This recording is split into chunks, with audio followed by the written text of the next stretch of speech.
LPP है ना, LPP।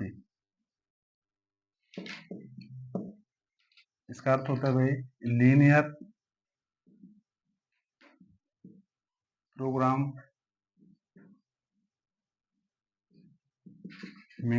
Problem, है ना, रैखिक प्रोग्रामिंग समस्या, रैखिक प्रोग्रामिंग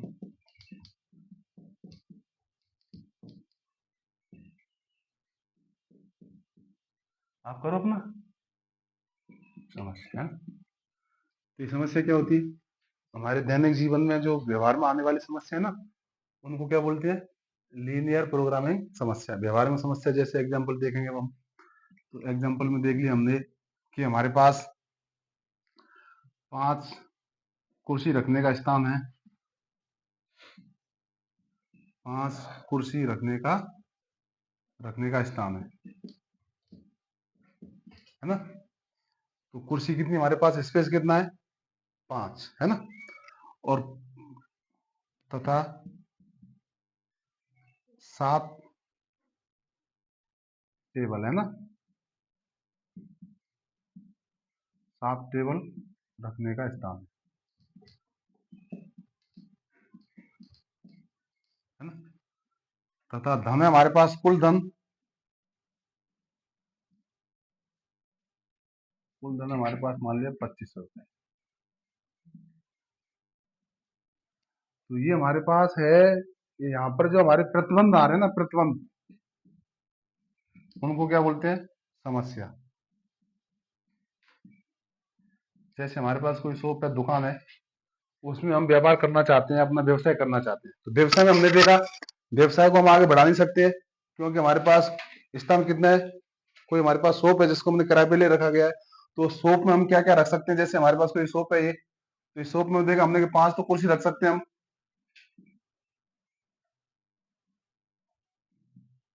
है ना, 5 कुर्सी हो गई, 7 टेबल रख पा रहे हैं हम।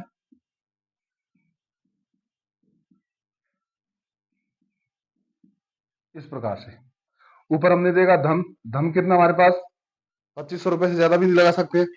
तो हमारे पास देखें कि हमने एक कुर्सी की कीमत क्या मानी, हमारे ने माना एक कुर्सी x रुपए की है, एक कुर्सी की कीमत कितनी मानी हमने, x रुपए, और एक टेबल की कीमत कितनी मानी हमने, y रुपए, है ना। तो इस प्रकार से हम प्रतिबंध देखेंगे, या कुर्सियों की संख्या मान लेते हैं, चलो मानो कुर्सियों की संख्या, अच्छा कुर्सी तो दी गई यहाँ x रुपए मान लीजिए। तो अब हम देखेंगे यहाँ पर कि x प्लस वाई बराबर कितना होना चाहिए,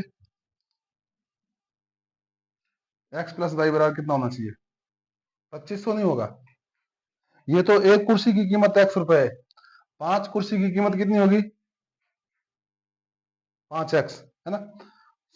एक टेबल का मूल्य कितना है, y रुपए, तो 7 टेबलों का मूल्य कितना होगा, 7 y रुपए। तो ये इनका कुल धन कितना हो गया, या तो 2500 के बराबर होगा या 2500 से, तो ये साइन किसका है, एसम का आ गया। और एसम का क्या कहलाती है हमारे पास, प्रतिबंध। प्रतिबंध क्या कहलाता है, समस्या। इन समस्याओं के बारे में बात करेंगे हम, है ना। समस्याएं कितने और किस प्रकार की होती हैं और इनको हल कैसे करते हैं। तो समस्या से संबंधित प्रतिबंध क्या होते हैं, जो भी हमारे लिए समस्या खड़ी हो गई व्यापार व्यवसाय में, तो समस्या को हल कैसे करें, ठीक है। तो इसी टॉपिक को आगे बढ़ाते हैं भाई, एलपीपीवी को।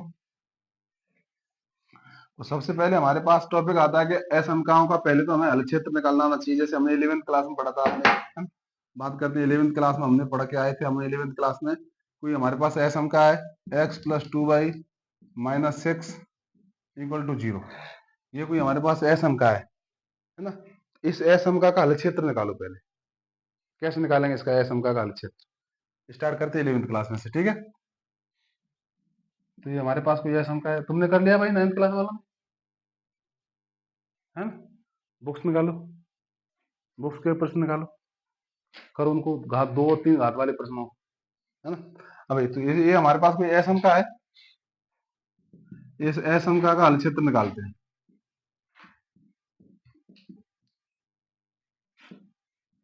ए समका का हल क्षेत्र, है ना। बताओ 11वीं क्लास में कैसे पढ़ के आए थे। ये हमारे पास है दो चर वाली कोई रैखिक समीकरण है, linear equation of two variables. इसका हमें हल क्षेत्र निकालना है ना। सॉल्यूशन रीजन देखेंगे इसका तो कैसे निकल के आएगा। तो हमें सबसे पहले क्या करना चाहिए, ए समका के चिन्ह को हटा देंगे, है ना। तो इसको हल करने का तरीका यहाँ से आगे देखना ध्यान, सॉल्व सॉल्व में देखना ध्यान से।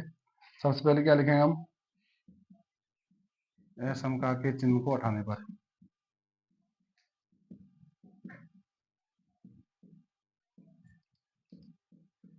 ए समका के चिन्ह को हटाने पर, हटा देंगे तो अब एक किस में बदल जाएगा, एक्स प्लस टू वाई बराबर क्या हो गया, माइनस एक्स बराबर क्या हो गया, जीरो। ए समका के चिन्ह को किस में बदलना हमें, बराबर में बदल दिया। अब इसका हम करें पक्षांतर, पक्षांतर भी नहीं करना हमें, केवल यहाँ से दो बिंदु निकालने इसमें से। एक्स बराबर जीरो रखेंगे तो वाई बराबर कितना आएगा, बोलो। एक्स बराबर जीरो रख दिया, वाई बराबर कितना आया, 3 आ गया। और वाई बराबर जीरो रखेंगे तो एक्स बराबर क्या आएगा, 6 आ गया। इस प्रकार से हमें इसके 2 पॉइंट प्राप्त हो गए, है ना। अब इसके बाद हमें क्या करना है, इसके बाद में मूल बिंदु, मूल बिंदु क्या होता है हमारे पास, 0,0 से ए समका को हल करके देखते हैं ना। मूल बिंदु को ए समका में रखने पर,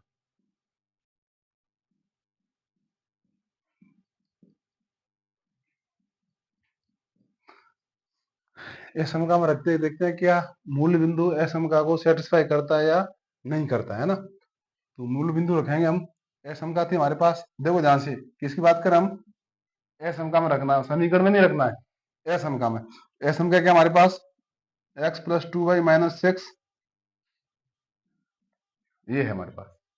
एक्स का मान 0 पुट कर दिया, प्लस 2 इंटू 0 माइनस 6, तो माइनस 6 खत्म कैसा ये, 0 से बड़ी संख्या क्या इधर नहीं है ना, तो खत्म कैसा है हमारे पास, असत्य है। तो कथन असत्य है, हम यहाँ लिखेंगे असमका का हल क्षेत्र, असमका का हल क्षेत्र मूल बिंदु के, मूल बिंदु के विपरीत ओर होगा,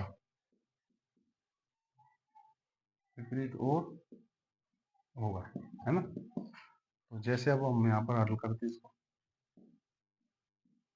एक्स एक्स डैश वाई और वाई डैश, इसमें इन बिंदुओं को आलेखित करो, 0,3, एक्स का मान 0, वाई का मान 3 कहाँ आएगा हमारे पास, सपोज करो यहाँ मान लिया हमने 1 2 3 पॉइंट, ये हो गया 0,3 हो गया।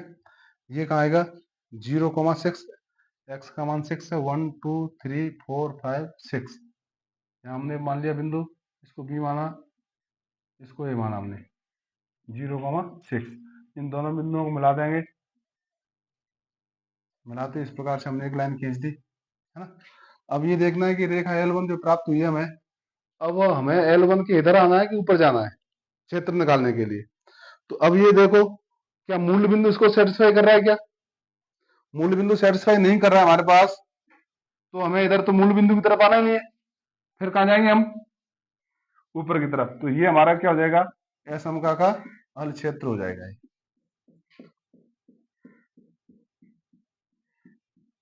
ठीक है। तो इस प्रकार से हमने असमका का हल क्षेत्र ज्ञात कर लिया।